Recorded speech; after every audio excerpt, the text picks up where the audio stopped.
প্রথম মহিলা শহীদ স্বাধীনতা সংগ্রামী প্রীতিলতা ওয়াদ্দেদারের শহীদ দিবস পালিত হলো হলদিবাড়িতে। মঙ্গলবার ছাত্র সংগঠন ডিএসও, যুব সংগঠন ডিওয়াইও, মহিলা সংগঠন এমএসএস এর তরফে হলদিবাড়ি শহরের পুরনো বাসস্ট্যান্ডের সামনে একটি পথসভার আয়োজন করা হয়। সেখানে উপস্থিত ছিলেন ডিএসওর ব্লক সম্পাদক রেজ্জাক সরকার, সভাপতি নীলু হক, প্রদীপ রায়, ডিওয়াইওর হলদিবাড়ি সদস্য অভিজিৎ রায়, কপিল বর্মন, এমএসএস এর ব্লক সম্পাদক তুলি সরকার, আলেমা সরকার প্রমুখ। যুব নেতা কপিল বর্মন বলেন, শহীদ প্রীতিলতা সহ ভারতবর্ষের সমস্ত সংগ্রামীদের ভুলিয়ে দেবার চেষ্টা চলছে।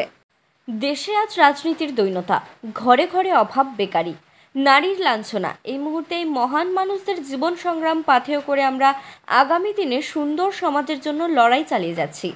ছাত্রনেতা নীলু হক বলেন, গোটা দেশ জুড়ে মনীষী চর্চা ও স্বাধীনতা সংগ্রামীদের অপূরণীয় স্বপ্নকে পাথেয় করে ছাত্র সংগঠন ডিএসও তার সংগঠনকে শক্তিশালী করে তুলছে এবং প্রীতিলতা ওয়াদ্দেদারের মতো মহান মানুষদের যাতে আমরা ভুলে না যাই, এই আহ্বান রাখি ছাত্র সমাজের কাছে। যে আমাদের এই সমাজে নারী এবং পুরুষ সমান অধিকার নিয়ে বাঁচবে। একজন পুরুষের যদি রাতে বাড়ি থেকে বের হওয়ার অধিকার থাকে, তাহলে একজন নারীরও রাতে বের হওয়ার অধিকার থাকা উচিত। এবং সর্বোপরি শিক্ষার ক্ষেত্রে নারীদের যা বর্তমান অবস্থা, তাতে আমরা দেখতে পাচ্ছি এখন শুধু পুরুষদের শিক্ষিত তা কিন্তু নয়, নারীরা সবাই শিক্ষিত হয়ে উঠেছে।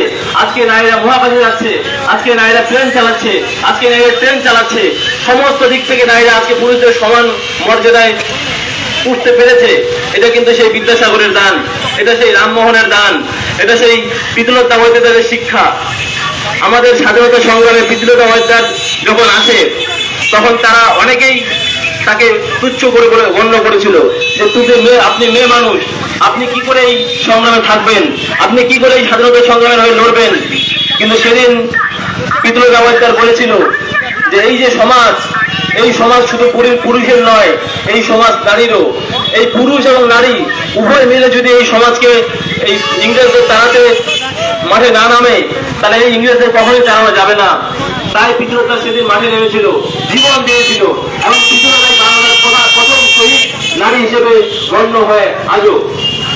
তাহলে সেই প্রীতিলতাকে আমাদের চর্চা করতে হবে, তাদের জীবনযাত্রাকে আমাদের লক্ষ্য করতে হবে এবং আমাদের যারা মা বোন, তাদেরকে এই সমাজে মাথা উঁচু করে রাখতে হবে, তাদেরকে এই অত্যাচার অবিচারের বিরুদ্ধে দাঁড়াতে হবে, নাহলে কিন্তু এই সমাজ পরিবর্তিত হবে না।